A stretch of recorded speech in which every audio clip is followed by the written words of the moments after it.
Hi, I'm Abe Socher, editor of the Jewish Review of Books, the quarterly magazine of criticism, culture, and ideas. Welcome to JRB Conversations. Today I'll be speaking with my friend and former teacher, Steve Zipperstein. Steve holds the Koshland Chair of Jewish Culture and History at Stanford University and is the author of several distinguished books on modern Jewish history, the first of which was his acclaimed Cultural History of Jewish Odessa in the 19th century, and the most recent, his Pogrom, Kishinev and the Tilt of History, which I believe the Economist named a best book of the year. Two of Steve's previous books are biographies, Elusive Prophet, which is about Achad Ha'am and the origins of Zionism, and Rosenfeld's Lives, about the short, tragic life of the writer Isaac Rosenfeld. He's also the co-editor of the prestigious Yale Jewish Lives series of short biographies with which I'm sure you're all familiar. We have a review of one of those books, I think, in virtually every issue, and we have a review of one of them in the upcoming summer issue. That's Prochnik's biography of Heinrich Heine. And so it's biography that we'll mostly talk about tonight. In this case, not one Steve has written, but rather the one he is writing right now about the novelist Philip Roth. And that's a book many of us are looking forward to, especially after, how do I say this, the disappointment, scandal, and cancellation of the recent authorized biography by Blake Bailey, a subject which I imagine we'll get to at some point tonight. Just a point of Zoom etiquette before we start. Don't click the button at the bottom that says raise your hand. Rather, take your cursor and hover over or click the Q&A button to its right and just type your question in the window that pops up. We'll save most of those questions, or perhaps all of them, for the very end. But if there's one that I notice that is germane to the conversation, I'll try to slip it in right there. All right, terrific. Let's get started. Steve, welcome. It's great to see you. It's a pleasure to be here. Let's just start with some of that book that I mentioned first. But also you grew up in mid-century LA. And then you end up writing about 19th century Odessa. So how did you go from 60s LA to 19th century Odessa? And then how do you get from there to Philip Roth of, I am sure I will now mispronounce this, Weequahic, New Jersey? Right. So I grew up in a sliver of Los Angeles, under the Hollywood sign, and perhaps a 2-mile drive from Laurel Canyon, which was bursting at its seams, starting in the late 50s, 60s. But Laurel Canyon culturally was as far away from our home as Macedonia, and I'm not sure which one was Macedonia. I grew up in an Orthodox family, and but my father, who ran a CPA firm and bought some property, bought books by the pound, and he eventually amassed a library of no fewer than 30,000 books, which he packed into a large building, an expanded garage in the back of our house. And so is 30,000 books? I quantified it actually when we donated the good portion of it to University Library. What I did learn, among many other things, was that if you buy by the pound, you buy a lot of Alan Dershowitz's chutzpah. I piled up at 1.34 copies, perhaps was 37 copies of Alan Dershowitz's chutzpah. My father didn't even especially appreciate Alan Dershowitz. So, but he amidst the dross, there was a lot of impressive books, and I started to read. And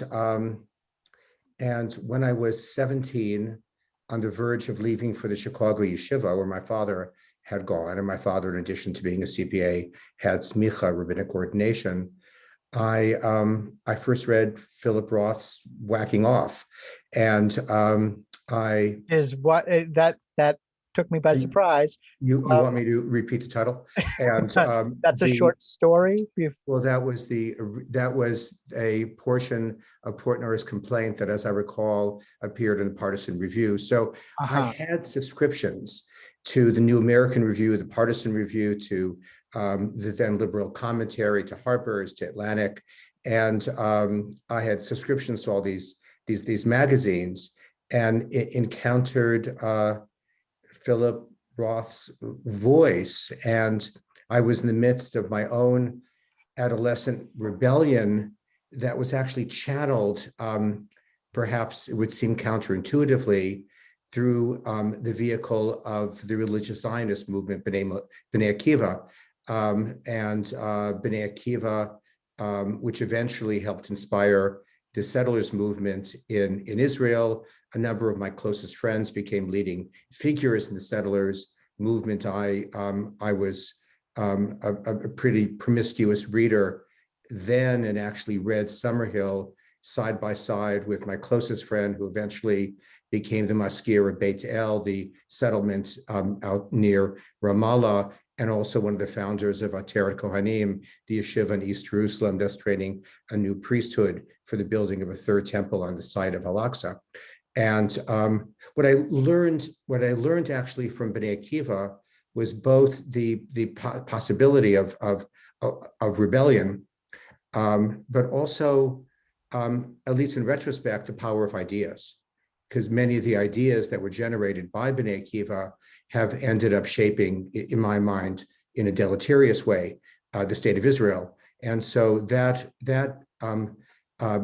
encounter, that long relationship with the B'nai Akiva has kept me actually at peace with living in academia, with living in the midst of ideas and feeling that they actually do matter, contrary to what it seems on a day-to-day, year by year, decade by decade basis.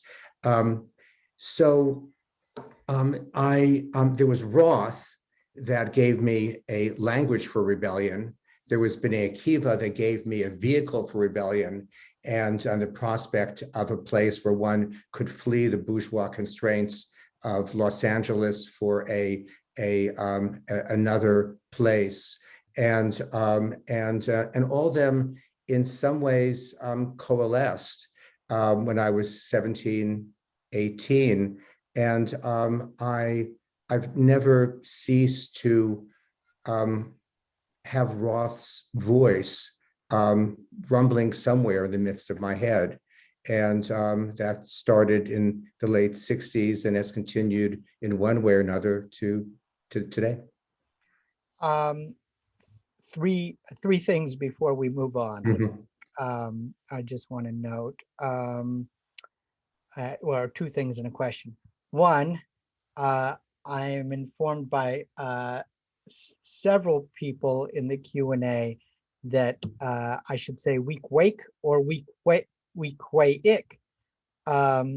Two, while I am not a defender of Ateret Kohanim, I will say that where they want to build the temple is not only the Al-Aqsa Mosque, but in fact the Har HaBayit, the site of the second temple.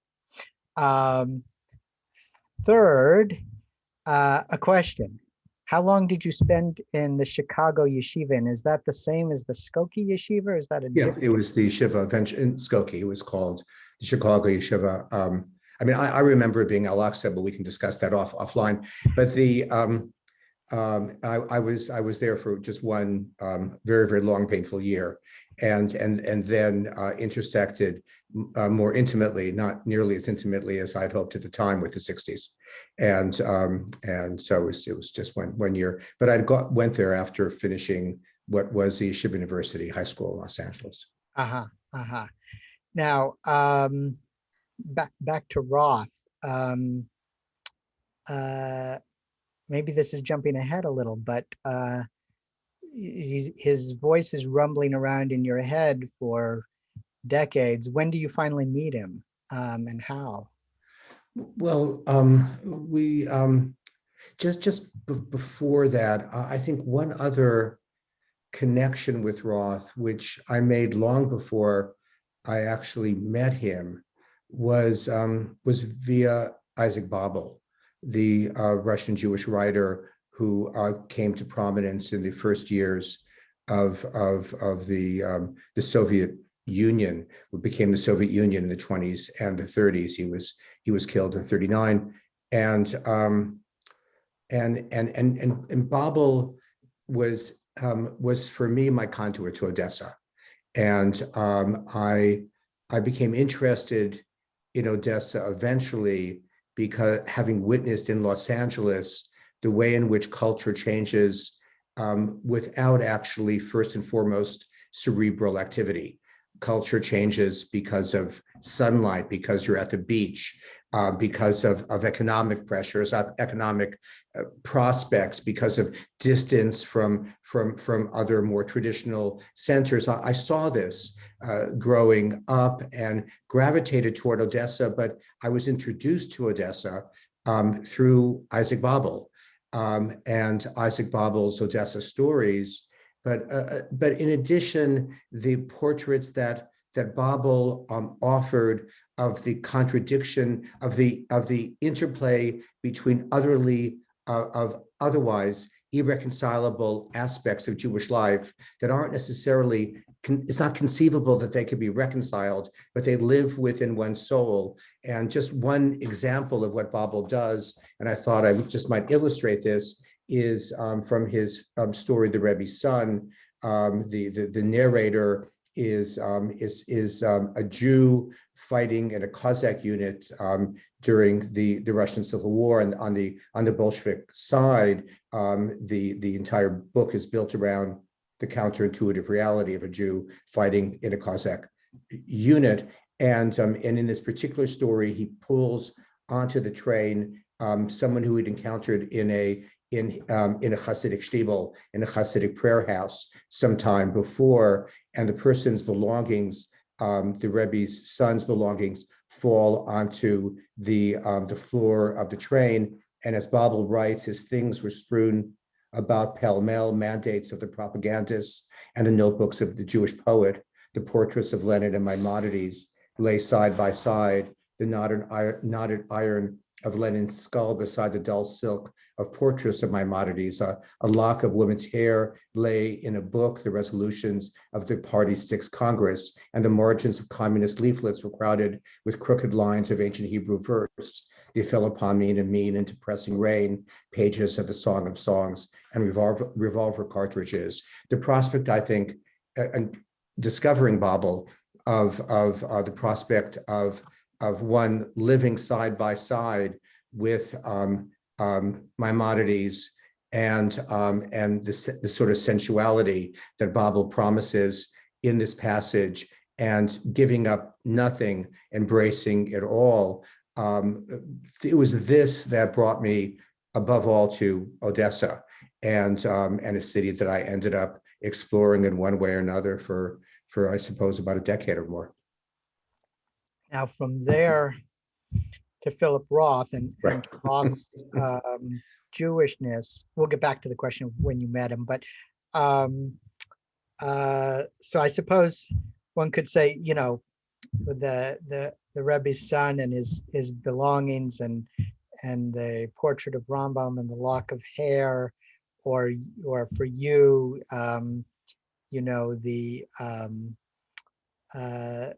the partisan review at the Skokie yeshiva. These are a balancing act of two cultures, or at least two cultural claims, or something like that. An impossible balancing act, but nonetheless one. But I would say Roth isn't balancing. He's ineluctably, proudly Jewish, but he really couldn't care less about about Maimonides. So how would you characterize his Jewishness? And how does it interest you as a Jewish historian? Well, his Jewishness was indelible and at the same time inseparable from his Americanness, and his Americanness is inseparable from him. It's he came of age as he described, and I think in this respect, I trust his description. I don't always, certainly, at a time when Jews could feel at home in America. Now, mostly that meant feeling at home in overwhelmingly Jewish neighborhoods. His neighborhood was 95% Jewish. And to the extent to which Jewishness was expressed, and it was expressed always, it was in terms of speech, in terms of how one ate, what one ate, how one moved, the sports that one favored, baseball over football, never winning a football game, being astonished when you do, and all of those being features of a kind of inevitable Jewishness. Just 2 or 3 weeks ago, I was sitting with a now very well-known Hollywood writer in Brentwood, and we were sitting eating bagels on his porch, and as he spoke, he spit parts of the bagels in my direction, and I was reminded why it is, and I'm not suggesting that there's any indelible connection between Jewish food and the spitting of bagels, but there are Jewish deportments. Certainly, when Roth came of age, there were ways in which Jews behaved, and these were the bricks of his Jewish identity, and what he managed to capture time and time again so brilliantly in his work, starting with Goodbye Columbus. And this very cerebral writer, who at the same time foregrounded the importance of the body as the most crucial vessel of one's life, understood Jewishness as something both inescapable and not something that was built out of ideas, and certainly shorn of any preoccupation with Maimonides, or for that matter, any Jewish texts. And then at the same time, he produced just inescapably Jewish text after text. When I first negotiated with him to come to Stanford to spend a few days, this was when I soon after I became director of Jewish studies at Stanford in the early 90s, and I suggested that he perhaps do a reading of one of his from one of his books that had some Jewish content, and he asked me, well, what could I choose? And I said, eventually we couldn't arrive at anything, and I said, Philip, just take a pen and just stick the pin into one of your books and read that passage, and almost invariably it would have some Jewish content. And so we met in passing then. I thought it was a great achievement that I'd persuaded him to come to Stanford to spend a few days. It turns out he was on a book tour, and he had decided to peddle patrimony, and so it was no great achievement at all. But we met then, and then reconnected, and I could describe how some years later, and it was only later that I came to know him. So let's go back to the Roth, the angry young Jew who wrote Goodbye Columbus, which excited so many, including Saul Bellow, and perhaps you, when you went back and read those stories a few years later, and famously infuriated the Jewish establishment. Why did they so infuriate the Jewish establishment? This is, after all, not yet Portnoy, these stories. Yeah, the stories did and they didn't. And I think some of that has been exaggerated. I mean, the story of the Jewish establishment being so murderously furious at Philip Roth, that in fact it once inspired, as I recall, Salman Rushdie to express sympathy for Philip Roth. And I think if one were to choose between Salman Rushdie's fate and that of Philip Roth at the hands of Emanuel Rachman, I would choose Philip Roth's. Roth, and this is, I think, a key to what Roth was able to use, not to a great extent to Goodbye Columbus, but subsequently. Roth was able to channel rage as one of the crucial components of book after book, and he turned rage as often as not into literary gold. And what I came to learn as I started to explore the Jewish reactions to Roth, including Jewish reactions at Yeshiva University in 1962, an event that he wrote about time and time again as one of the central events in his life here, raised as in the cocoon of Jewishness in a Jewish part of Newark. Suddenly he is accused by an inquisitional crowd of being an anti-Semite. People hate him. He decides at the outset, this isn't necessarily true, but this is how Roth remembers it. He decides almost immediately he'll never write again about Jews, and then he realizes that he's able to actually mine this as a veritable gold mine. What I came to learn, in no small measure because I discovered the tape of the event, and published an account of it soon after I discovered it, a discovery that subsequently was completely ignored by Blake Bailey, who wrote about the event and so much else as only through Philip's eyes at the time. What I discovered was the audience loved him. And this is the audience at Yeshiva University. The audience at Yeshiva University in '62. He was at he was part of a panel with Ralph Ellison, the famous African-American writer, and an Italian-American writer in a session devoted to ethnic writers and their communities and their communal obligations.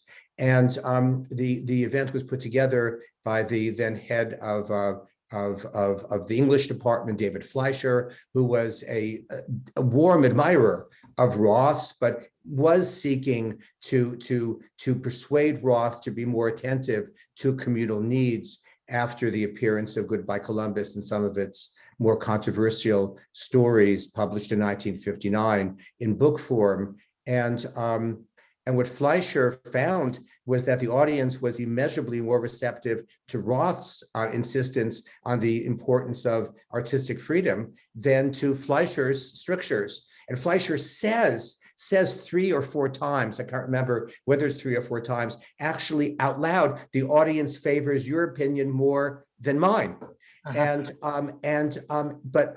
after the event, the people who were angry at Roth ended up moving toward him to talk to him, to yell at him. They're the same people who, whenever I've ever said anything controversial, have actually come to me at the end of a lecture. They may be the same people who travel from lecture to lecture, and that's all that Philip remembered, and of the event.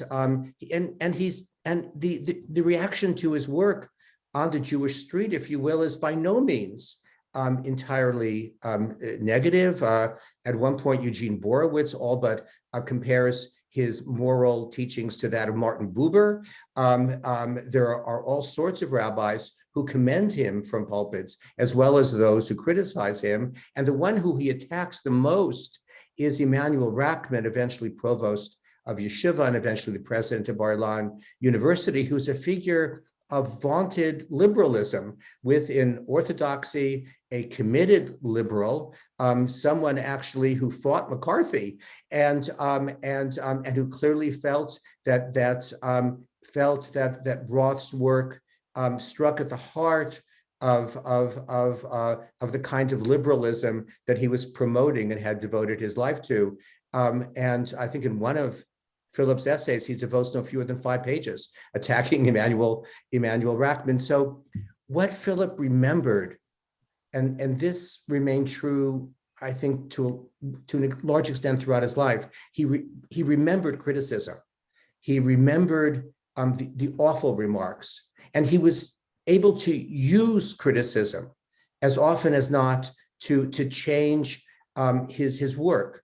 He was in constant conversation, not necessarily two-way conversation, at least in his own head, with his critics. And with regard to these original Jewish critics, he was able to utilize them as a foil for decades. So just a word about Goodbye Roth and about his rage, fueling his rage or anger, before we get back to his Jewish question, let's say. So those stories, I did know. I was flipping through my little paperback copy that almost everybody has. There must be a million of these floating around. And I reread a story that is not particularly my favorite story, but the one about the lazy Jewish soldier who's trying to wheedle favors out of his Jewish officer. One thing that struck me that I hadn't remembered is that it actually does turn at one point on a technical point of rabbinic ritual. He wants to get off for Passover, but his Jewish officer says, "I looked at the calendar. It's a month after Passover." And he says, "Well, would you begrudge a Jew? My aunt wanted to make Passover for me since I had actually missed Passover." Well, of course, this is actually something that goes back to a biblical verse. It's Pesach Sheni. How Roth knew about Pesach Sheni, who knows? But there was to lapse into Jewish speak, what to get angry about in those stories. The smart, troubled Hebrew school student who spectacularly humiliates his pompous rabbi and his crying mother. The assimilated Jewish suburb, which brutally tries to evict the embarrassingly foreign rabbi survivor and the orphans who make up his yeshiva. The boorish nouveau riche family, who are the setting for the title story, Goodbye Columbus. All of these are, embarrassingly accurate portrayals of parts of Jewish life. But I would say, are they so much embarrassingly accurate portrayals of Jewish life, or basically portraits of Jews as bad as anyone else, and that's bad enough? One thing I've thought about in connection with all this just recently is the way in which what shocked readers in encountering Roth, or at least some readers in encountering Roth then, was his insistence that Jews are much the same as anybody else, which is in many ways the very argument that is now being made to defend Israeli policy, that this is a state that does things like anybody else. And those who are criticizing actually Israeli policy within the Jewish sphere are saying the Jews should be better than other people. There's a massive reversal, kind of epistemological reversal, where it was Roth's critics who were insisting that Jews are actually better than other people. They shouldn't be portrayed in the way that Roth is portraying them. It's a curious irony in terms of the way in which the world has turned. Is that fair? I mean, I won't hold us to this point, but I'm not going to insist on that, but I thought that was an interesting observation. It might be true, but on the other hand, I don't know, what are there, 6 or 7 stories here?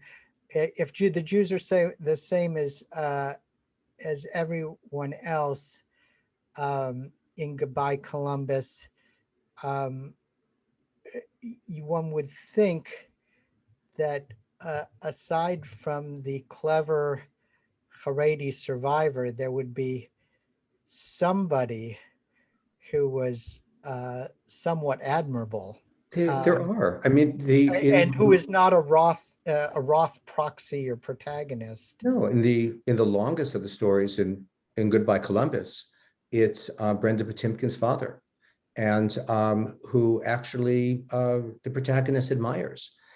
He's an honest person. He's a person who's able to give love. He's asking for nothing in return. He's portrayed as altogether admirable. I think one of the features of Goodbye Columbus, in particular, the novella Goodbye Columbus, is that it's a story about American Jewish life without any prospect, without the attraction of assimilation. And assimilation is no longer a goal. It's not at all clear what the protagonist wants, but he doesn't really want that, although he wants that in much the same way that the African-American boy reading in the library in the story is admiring the paintings of Gauguin of Tahiti.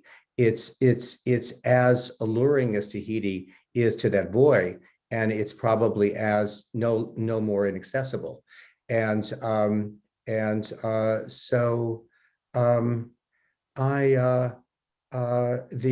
I mean, even in Defender of the Faith, as Roth himself pointed out in response to criticism, indeed, there is an admirable figure, not the soldier who's trying to wheedle his way toward favors, but his Jewish superior in the army who's refusing and acts on principle. Why, he asks, in response to his critics, don't his critics focus on his admirable qualities as opposed to the qualities of the other person? And the head of the yeshiva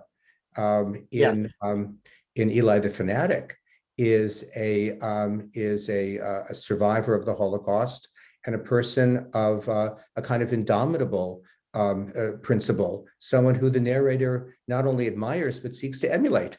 And I'm not sure I would agree. I would say about that that's a story I would suggest everybody read, and it's astonishingly prescient in its sense of intra-Jewish dynamics in a way that it's hard to know how I mean, it was based in part on a true story, but it's hard to know how Roth intuited so much. What he did there, I think, is something he did repeatedly throughout his life, and something that Blake Bailey didn't really take into account. The way in which Roth, and this is one of the reasons why Roth, I think, remains so alive and is likely to remain alive and alert as a writer, even despite all the controversies surrounding him at the moment, a different set of questions being raised than were raised initially by critical readers. He's constantly criticizing himself. He may not have been able to do that as a person, but he constantly did that as a writer. And so there's every reason why Roth would feel utterly alien from the figures he depicts in the yeshiva. He was tone deaf with regard to religion. And yet he makes them, and this is the last story that he writes that is included in Goodbye Columbus, he makes them heroes of the book. He'll do something not dissimilar, it seems to me, at the end of his book, The Facts, a somewhat tepid memoir that comes alive when he has Zuckerman argue with Philip Roth and insists that the story he's telling is simply too simple, and where Zuckerman problematizes Philip Roth. He'll constantly seek to undermine himself. He'll constantly give the best argument to his antagonist, in ways not dissimilar from what Dostoevsky often did. And for reasons similar to Dostoevsky's work, irrespective of how one feels about Dostoevsky's allegiances, his biases, his hatreds, for not dissimilar reasons, I think Roth stays alive, while so many of his contemporaries, even brilliant contemporaries like Updike, now feel, it seems to me, rather dated. Just one point I see on the chat.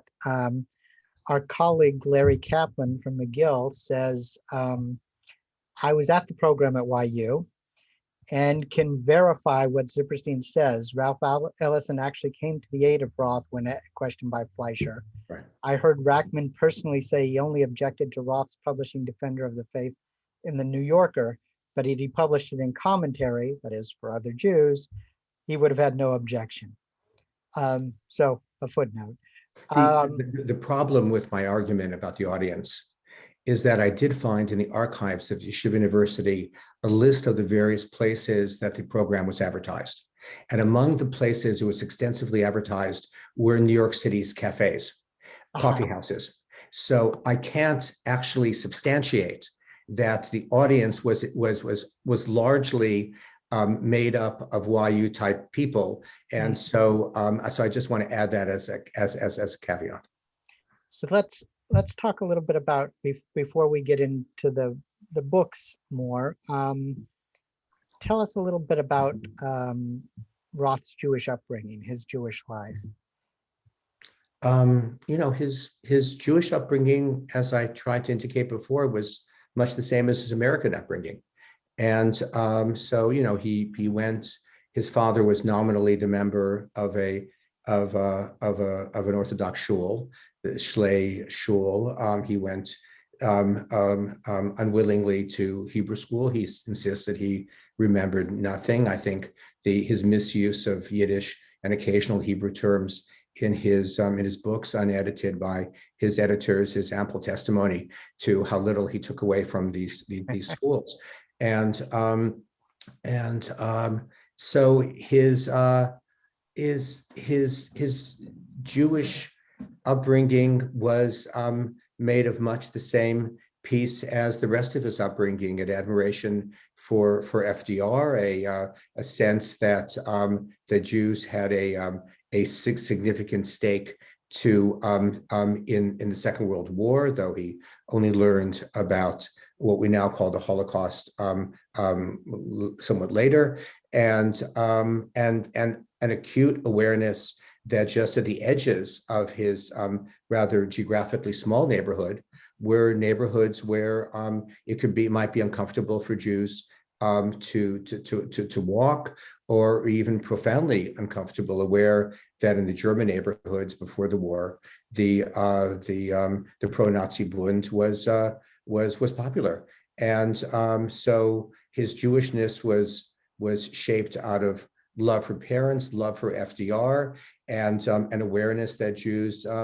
Jews were hated in adjacent neighborhoods, and eventually an awareness of the various ways in which his father's career was constricted because of anti-Jewish bias, gentlemanly like anti-Jewish bias, and these were features of his Jewishness that remained true forever. I think at one point I was sitting with him in his apartment at 79th Street, and he started thinking about whether he'd ever had a non-Jewish friend. And he was able to think of one, a distinguished writer with whom he remained friends. Not Updike. Updike was a friendly competitor, and but not a close friend. And in many ways he was indelibly a Jew because everyone around him who was close to him was Jewish, and this remained true once he left Newark for New York City as well. And you were except the women, right? And we should talk about that at some point. I was just wondering if you wanted to show us. You were telling me today about finding this picture, and it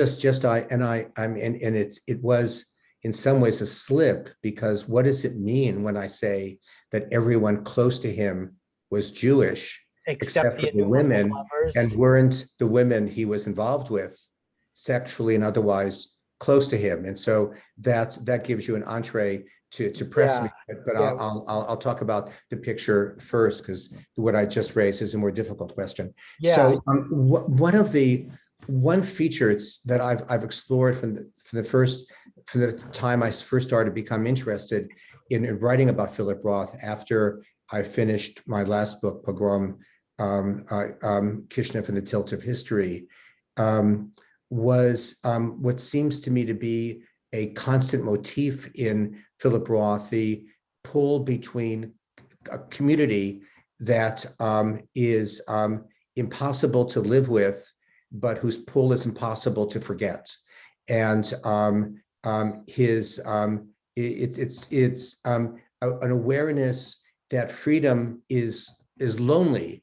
Portnoy is a pathetically lonely person. So many of Roth's characters are lonely, if not quite as pathetic as Portnoy.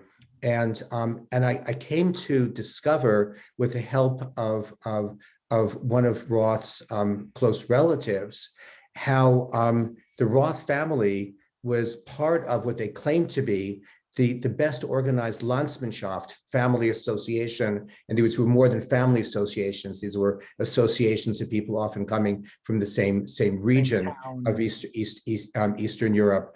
The best organized family association, they claimed, in all of North America.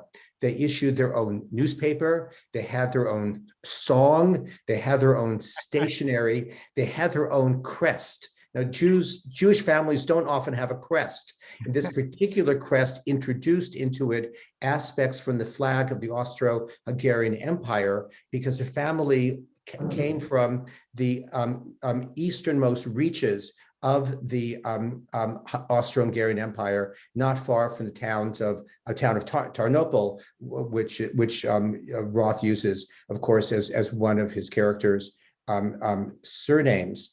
And what I just was given recently was a picture of this banquet. This is the picture of an annual banquet. I think this one from 51, if I'm not mistaken. There's some 150 people in this room, and this was an annual event of this Landsmannschaft that came together in order to celebrate family. And among its most pronounced goals was to pass on to the next generation, as its charter states, and I've read its charter, as its charter states, a commitment to family.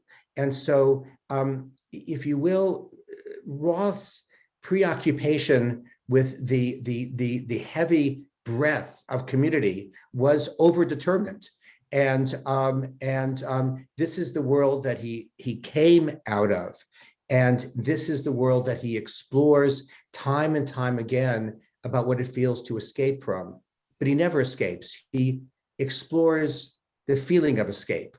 And much as Isaac Babel's characters do too. And in many ways, the feeling of a community that you don't want to be a part of any longer, but that has nurtured you and that you don't want to escape from, but you don't want to envelop you, is, it seems, one of the wounds that Roth's work circles around time and time again. Maybe given what you've just said, maybe it is time to at least open up this question of Roth's relationship to women, obviously many of whom, not all, were non-Jewish, and whose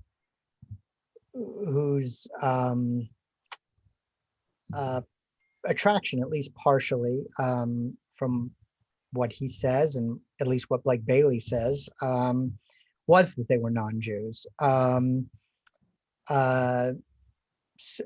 So an escape.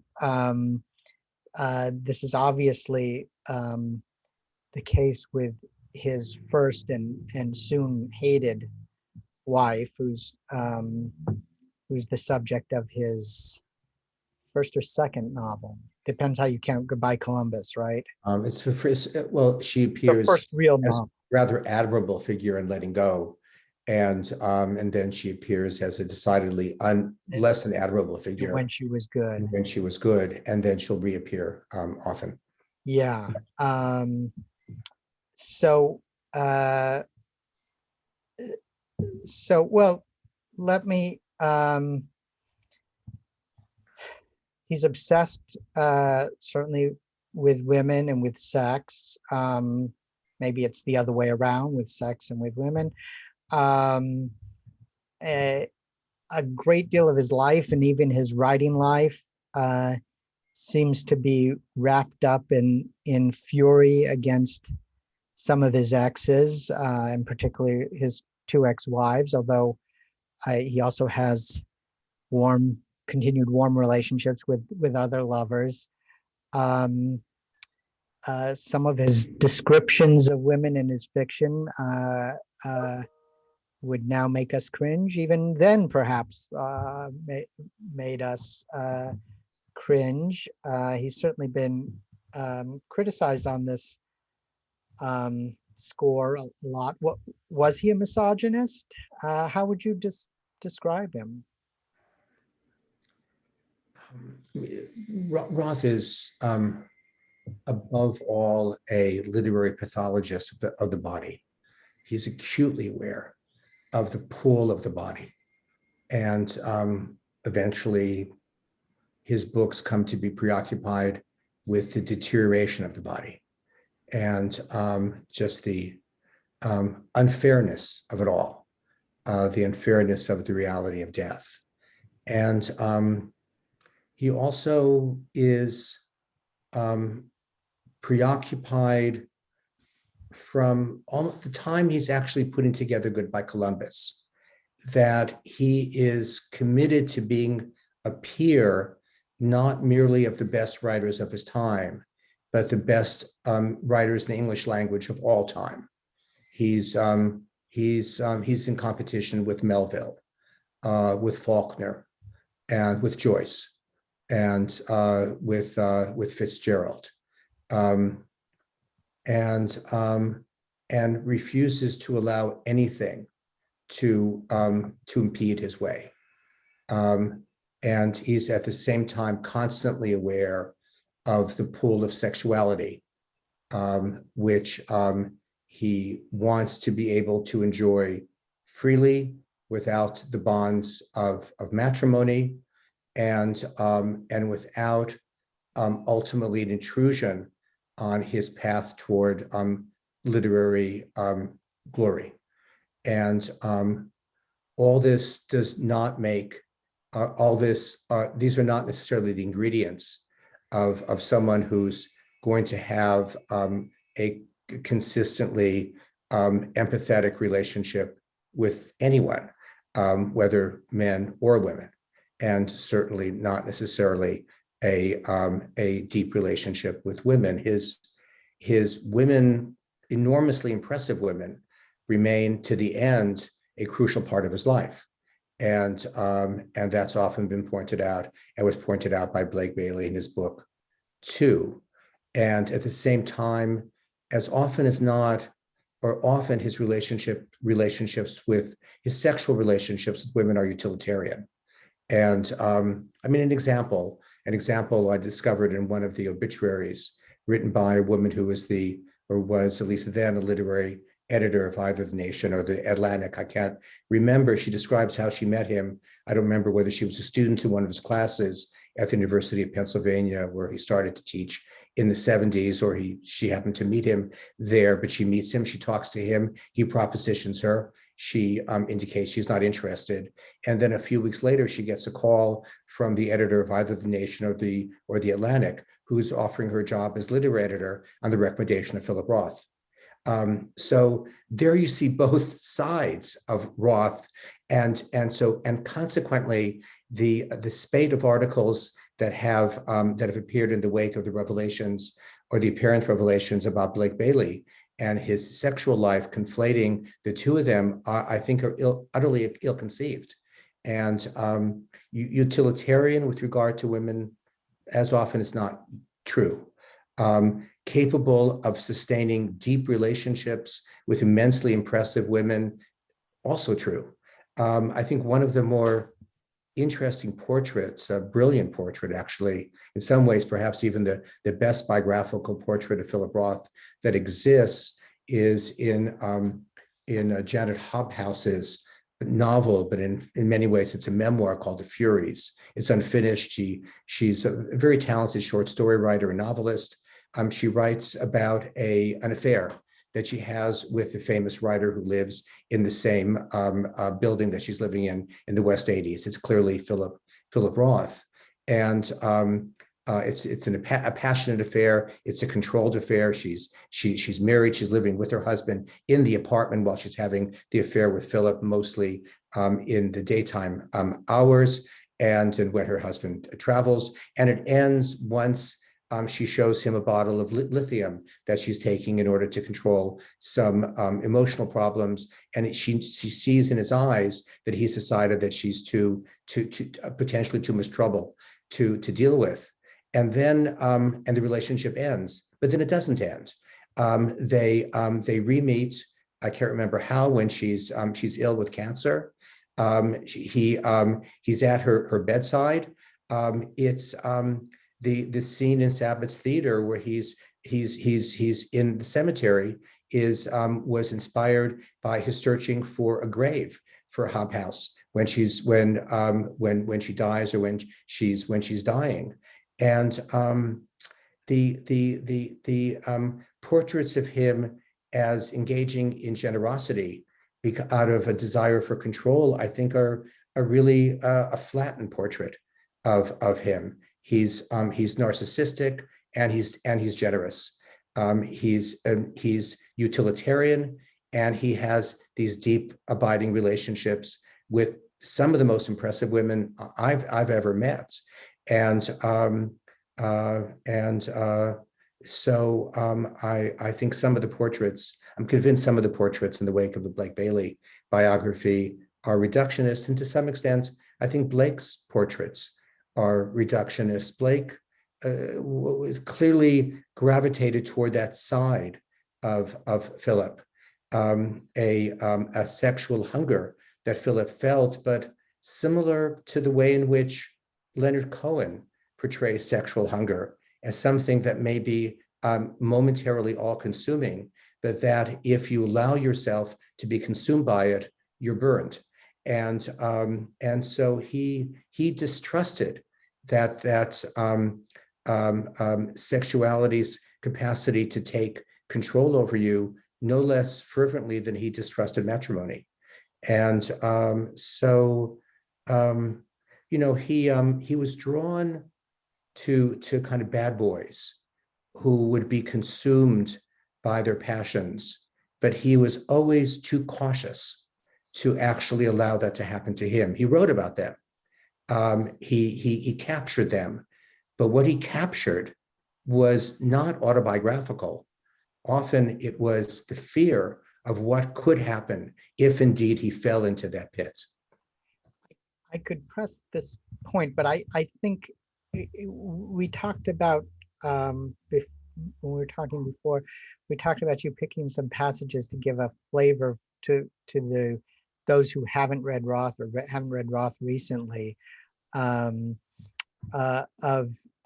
his inimitable voice.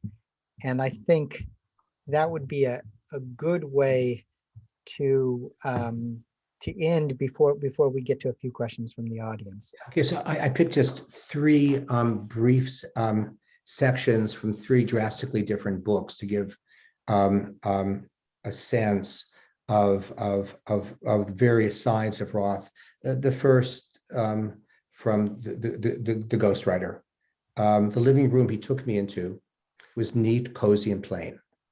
A large circular hooked rug, some slip-covered, easy chairs, a worn sofa, a long wall of books, a piano, a photograph, an oak library table systematically stacked with journals and magazines. Beyond the cushioned window seats and the colorless cotton curtains tied primly back, I could see the bare limbs of big dark maple trees and fields of driven snow. Purity, serenity, simplicity, seclusion. all one's concentration and flamboyance and originality reserved for the grueling, exalted, transcendent calling. I looked around and thought, this is how I will live.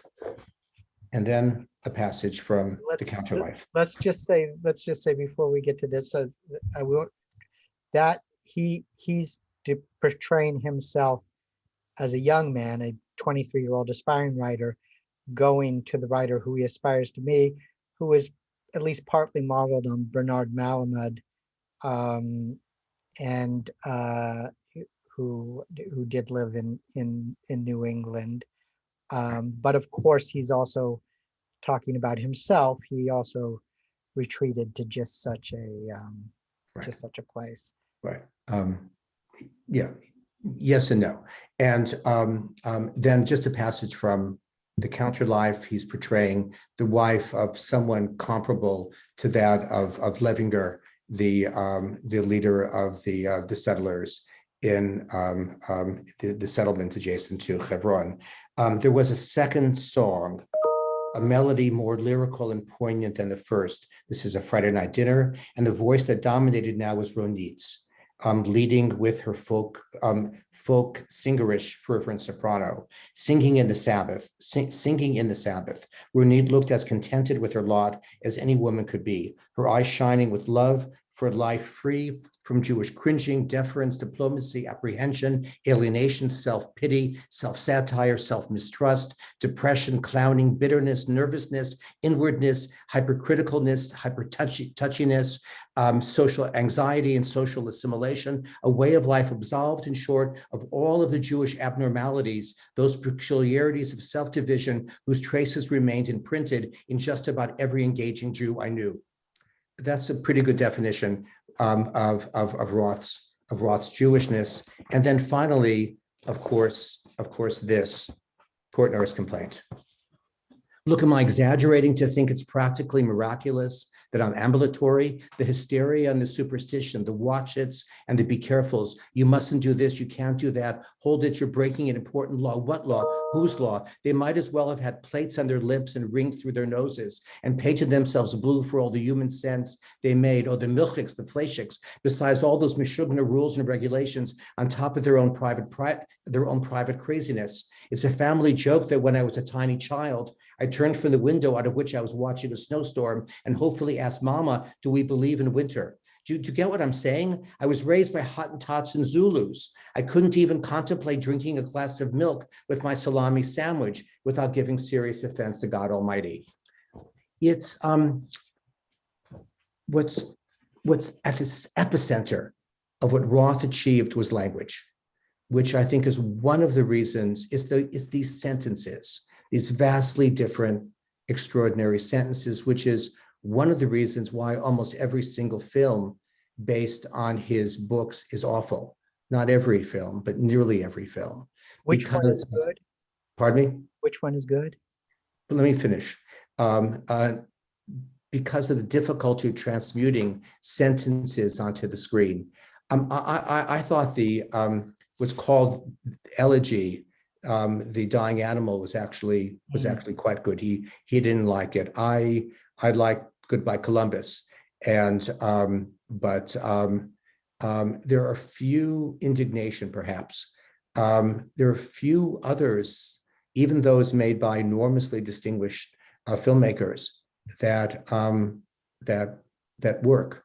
And but the words, these sentences, that's the spine out of which Roth's work is shaped. And it seems to me any credible literary biography has to have a study of how these sentences were shaped at its epicenter.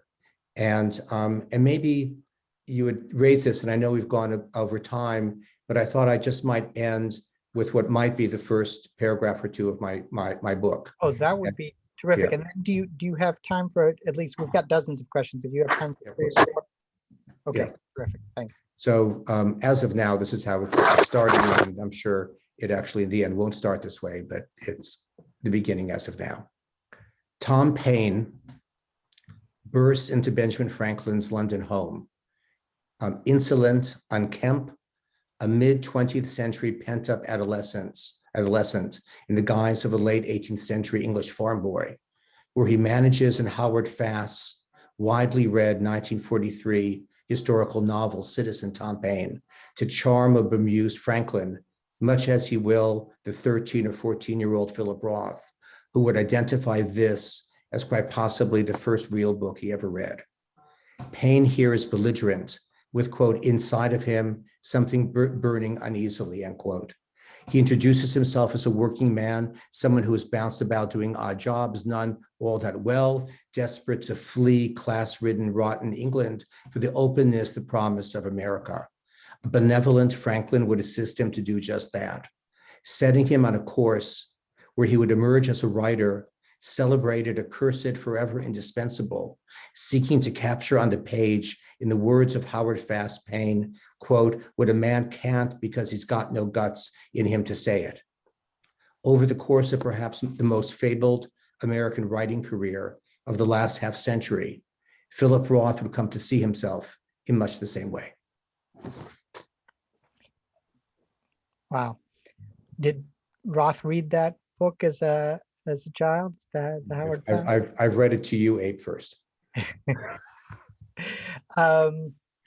Karen? I misunderstood the question. Yes, that was the first book, real book, as he put it, that he claims to have read at the age of 13 or 14. Yes. Yes. Karen Amdor asked, since you knew Roth, did he know that you wanted to write his biography? Did he want you to write his biography? Yes. I mean, we had spoken about the prospect of being his authorized biographer, and the story, as I recall, I wasn't interested in writing an authorized biography, but as I reconstruct the events, he probably has settled on Blake Bailey already to write the biography. But he, when I came back to him 2 or 3 years later, once I had finished my book on Pogrom, he not only was willing to cooperate with me, he actually asked Blake if he would mind sharing with me all the primary sources that he had shared with Blake. But Blake reminded him that he had signed an exclusive agreement.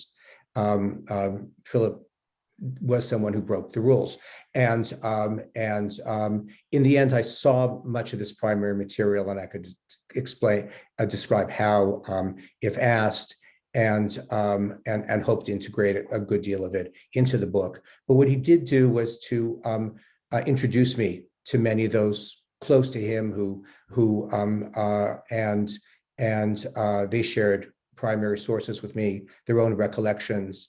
And he liked the idea of the book. He seemed to understand that at the epicenter of my book would be his work, although, of course, in any good literary biography, the intersection between the messiness of life and what it is that a writer does on his or her page is the stuff of what makes a literary biography work. I think he also perhaps liked the idea that he would be in a series that side by side with King David and Solomon, and perhaps that idea he also liked, but he certainly did cooperate in the Yale Jewish Lives series. Yes. Joshua Safran asks, and directly relevant to what you just said, there's been in the news recently, it's been reported that that the papers may be burnt now or disposed of. You say you've seen most of them one way or another, even though they were promised solely to Bailey. Is that going to be a tremendous loss either to you or to future biographers? It's my understanding that this was I've been told by the person who the quote is attributed to that it was a misquote, and that there are not plans to destroy the material. It's no secret how it is that I managed to see much of it. Not all of the papers that provided to Blake, but the bulk of them were sold by a close friend of Philip's, or donated or sold to Princeton University, to special collections at Princeton. And I hired an assistant to copy them, they gave permission to copy only 35%. I tried to arrange to copy the ones that seemed most crucial. I then went to Princeton, this about a year or two ago, to spend a week seeing the rest of the material. And the day before, access to the material was closed by the executors. And that I don't know that it was in connection with my visit. I think it was coincidental, and that issue is still unresolved. So two final questions. There's so many good ones, but Shira Hecht-Kohler says, can you speak a bit about the reactions of friends, family, and acquaintances when they found themselves or near facsimiles of themselves as characters in Roth's fiction? And what do you think about the moral dimensions involved in that kind of use? Yeah, it's a very good question. I mean, some were horrified. I know of one instance where a woman who was depicted was so shocked that as she finished the book, she vomited. And yet that same woman was at Philip's bedside, and at the time of his death. And what are the moral limits imposed on a writer of fiction with regard to the world that he or she lives in? This question is not only pertinent to Philip Roth, but to almost any writer of fiction. My guess is that if one knew the world that A.S. Byatt functioned in, one might bump into various people who resemble rather vividly some of the characters in her brilliant book, Possession, one of the most extraordinary explorations of the writing of biography. So it's an excellent question. It's a question that ought to bedevil those of us who interpret fiction and those who write fiction. And I'm not sure that it's an answerable question. And all of us use everything we have. It's so hard to do what it is we do, even with all the resources that we have, the limited time we have. And so how could one ask someone, especially someone of talent, not to use everything at their disposal? And yet when one uses everything at your disposal, you're almost as often as not going to say something about people close to you. I just impugned my closest high school friend in this talk, and may have actually suggested that he has designs for Al-Aqsa. And a comparable question could be asked of me. And so I take the question to heart, and I think it's a question that I'll wrestle with as I write my book. I can't answer it, and I don't know that I've ever encountered a credible answer to the question. So thank you for it. And I'm sorry, I just sort of stumbled over it for the last 7 minutes. From PK Avery, a question or maybe just a comment. Doesn't this sound like the plot of a Roth novel, maybe circa 2000, right around before or after he published The Human Stain? A narcissistic aging novelist commissions a manipulative biographer with secrets. Rival biographers working at the same time, and yet have the early mediocre and large and now disgraced manuscript hovering over them or him. Yeah, well, I think what the question actually speaks to, and I think very very effectively, is the and this is an issue that actually Philip himself wrote about in writing American fiction, based on a speech he gave, it turns out, at Stanford in the early '60s, is how the reality of American life simply outpaces fiction.